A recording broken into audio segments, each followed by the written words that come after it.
From incentives to mandates, there's been a strong push in the tri-state area to convince more people to get a COVID-19 shot. Right now, both New York and New Jersey have a 67% vaccination rate, while 71% of people in Connecticut have received their shot.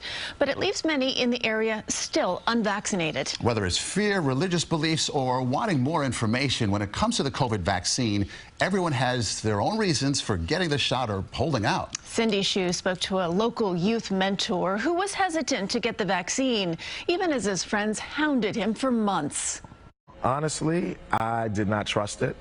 It came out too fast for my liking. Jarrell Hughes is talking about the COVID vaccine and why he did not want to get it.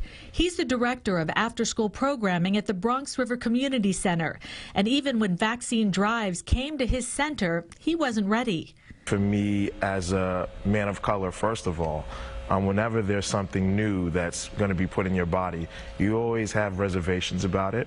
Hughes is also a basketball coach, and while he held off on getting the vaccine, he finally did it in late September. Jarrell, what changed your mind? Two things. Well, the vaccine itself finally got approved by the FDA, and then secondly, the mandate. I'm not wealthy. That's not a decision that I could make very easily not to take it.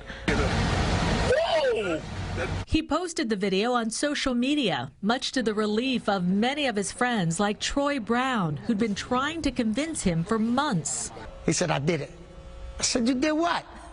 He said, I got the shot. Brown was vaccinated early on, thanks to his doctor's persistence. She kept saying, Troy, did you get the shot? No. Did you get the shot? Go get, Troy, you're dealing with diabetes. Go get vaccinated. Da, da, da, da. I went, got vaccinated. And now I became an advocate of the vaccination. I let the world know. It's time. Come on. As for Jarrell Hughes, feel good about it. Yeah. Just hope, again, long term, hope everything works out for the best. Short term, I'm feeling good. Took a while, right? Yes, it did. Yeah. Well, certainly the uncertainty of COVID and the emergence of brand new vaccines has opened the door for countless questions from our viewers. From food allergies to fears about side effects, Wragge held a town hall and sat down with a group of doctors to get some answers. We want to show you some of that now. Can children with food or medication allergies get the COVID-19 vaccine?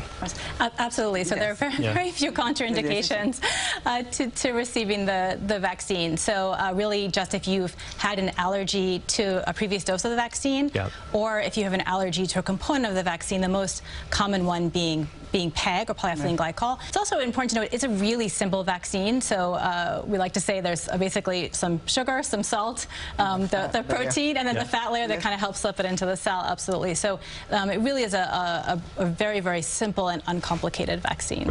Okay, children get a smaller dose than adolescents and adults. Children, their immune systems are very active. Yeah. Almost everything they meet is new and novel, and their immune systems are really designed to respond to that in a much more robust fashion than us older people. The lower dose makes sense because the child is going to have a similar robust immune response at a third of the dose as somebody who's older is going to have.